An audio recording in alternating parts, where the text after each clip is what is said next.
Welcome to the All Things Fun Vidcast. My name is Ed Evans. I'm here with my co-host Allison Eckler. Glenn could not be here this week. No, but we don't feel bad for Glenn. No. He's having fun. So we're here to talk about new comics that released today, Wednesday, August 17th, 2011. All kinds of stuff. Oh my goodness.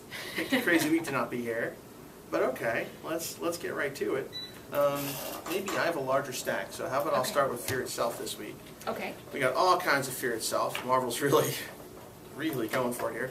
All right, so let's jump in here from the main area. You've got Fear Itself, the home front. This is the companion book to Fear Itself, and that's issue number 5 of 7. Then we start to get into crossovers and mini-series. So you've got the Avengers Fear Itself, number 16, Avengers number 16. This is the Bendis book.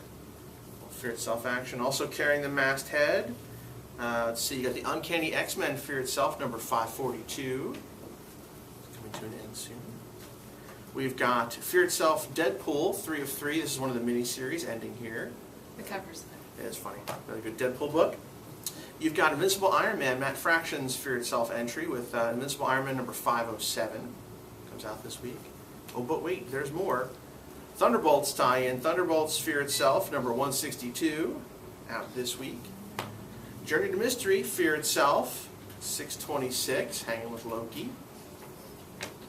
Another miniseries, this is 3 of 4, Fear Itself, Fearsome 4, this week, one more of those. Whew. Last but no means least, Avengers Academy, Fear Itself, issue number 18. That is a whole bunch of Fear Itself this week. There you go. So I haven't been following Fear Itself. I've been following the other crossover for the other company. Is this a far sweeping story that's going to change all of these characters forever?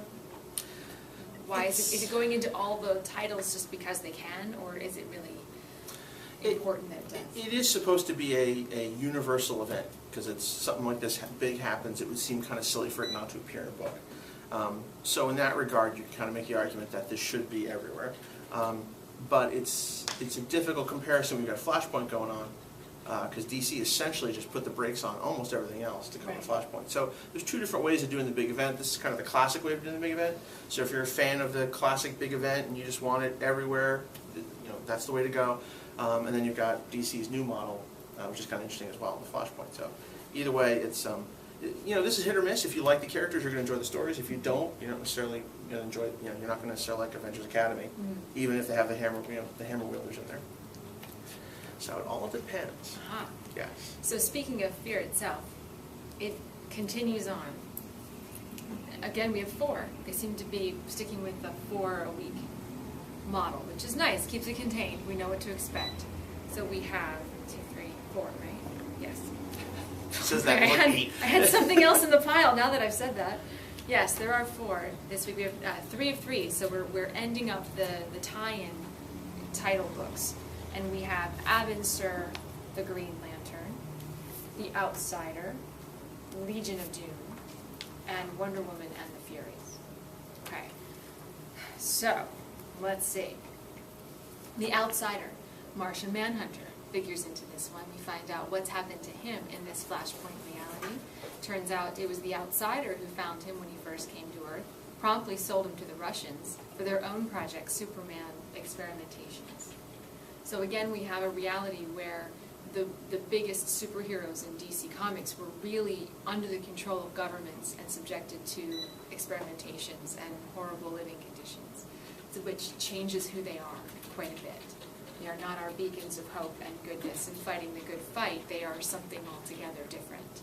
And in keeping with the Flashpoint precedent, much more blood is spilled. Excellent. Excellent. Abin Sur, the Green Lantern. This battle's on the cover, but it's not in the issue. It's actually in this issue, and we'll see that there's actually the same. Yes. It's the same picture. Different artists, but the same take on the same event that we've been leading up to. And this is sort of what happens right before the last time we read about them in this situation. It's all in her fingering. But here we have Abin Sur has we know in the Flashpoint reality, he didn't die, Hal Jordan didn't get the Green Lantern ring. This is the confrontation between Abin and Sinestro. Thank you. No problem. The other purple guy. Sinestro. Sorry. And they have a big throwdown, and Abin does have his own Aquaman moment that I just had to go, really?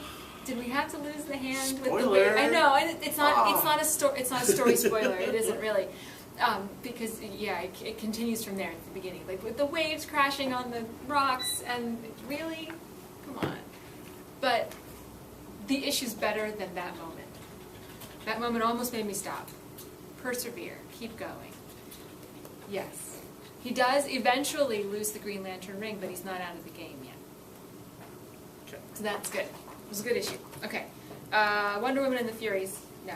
Legion of Doom. We'll go to that one first.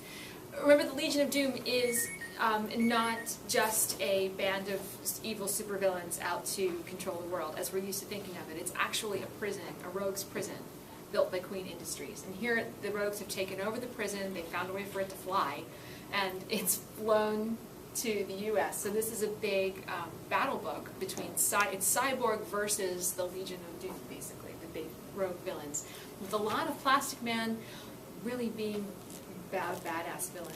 He's really not a nice guy. Nice. I don't think they call him Plastic Man, but we know that's who it is.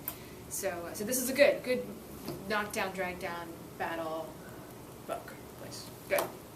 Wonder Woman and the Furies, this is where you really get heady. You have to remember where are we in time and what's going on. This is more the backstory of the big royal betrayals and how we got to this point to begin with Orm on one side and Diana's aunt, who was a new character for me. I can't figure out how to pronounce her name. Pantisolea or something like that. Yeah. And more of that, and what's all going on in the background, and the big battle that we're culminating in, that we'll see in Flashpoint number 5. Nice. Out in 2 weeks, I think. Yes. So, yeah, and that's your Flashpoint for this week. Nice. Now, don't forget, folks, because when Flashpoint 5 comes out, and Justice League number 1, that is going to be Wednesday, same day, Wednesday, August 31st. That Tuesday evening, All Things Fun, if it's your local game shop, even if it isn't, it's worth the trip, we'll be having a midnight release party. So you show up Tuesday night around 11:30, and at 12:01 we'll start selling those comics. We'll have a big party, we'll be raffling off special variants, be all kinds of cool stuff going on. So make a note, save the day. DC sale, and a huge DC sale. I'm told from offsides, which details I cannot give you yet, but there will be one. Huge sale on DC stuff. And will Glenn and I be here on camera? I think the word is that you guys will be here doing a live show that night. Live streaming show. Hopefully my website will be fixed by then. So it's very exciting. Yes. Yes, we hope so. So yes, big, all things fun, action, live, nighttime. Just coffee. 2 weeks away. Coffee. Do we get coffee? There might be a little bit of coffee. For me, it'll be the end of a very long day. Yes. All right, awesome. So let's see. So let's do a little bit of Marvel before we have to break off here. So can I start? Sure. Go surprise, for it. Surprise, surprise. I know. I didn't see that coming. I know, right? Okay, so I'll start with Spider Island. Today, you have Spider Island Spider Girl, 1 of 3. I'm new to this, so I got to make sure I got it right. Spider Island Spider Girl, 1 of 3, written by Paul Tobin. And it's bringing in sort of it's a new character. It's not the Spider Girl. Apparently, you all know. I'm learning. It's her name is, I wrote it down, Anya Corazon. She's a high school student. Oh, she's the Spider Girl that we all know. She's not Jenny somebody. Nope. Okay. They changed that a while little while back. Oh, all right. I did a little bit of research. But, that's all right. But they're folding her in more firmly as the new Spider Girl. That's cool. And they're bringing her into the Spider Island storyline. So she's a teenager, and you'll have that whole story how a teenager grapples with being a hero and folding that into her life. And she'll have Sue Richards as one of her big mentors. Yes. In her book. So yes, anybody who read the other Spider Girl stories, this kind of picks up from there as well. So after the death of her father, it who gives works you with the Fantastic Four, gives you a little preview. Gives you, yeah. Nice. The last time I read a Spider Island book, you have this really quick Basil exposition on the first page. There it is. Everything you need to know. Vomited right on the first page for you. Yeah. Excellent. Well, that's a great read. That's worth the trouble. I haven't read that new book yet, but the old series was a really nice character study. Did a nice job. So that's a good read. I think I took all your Marvel time. You did. I got nothing. I'm So sorry. tell you what, that's all right. You do. There's lots of stuff for segment 2. Lots of stuff. So come on back. We'll be right back with more of the All Things Fun Vidcast right after this.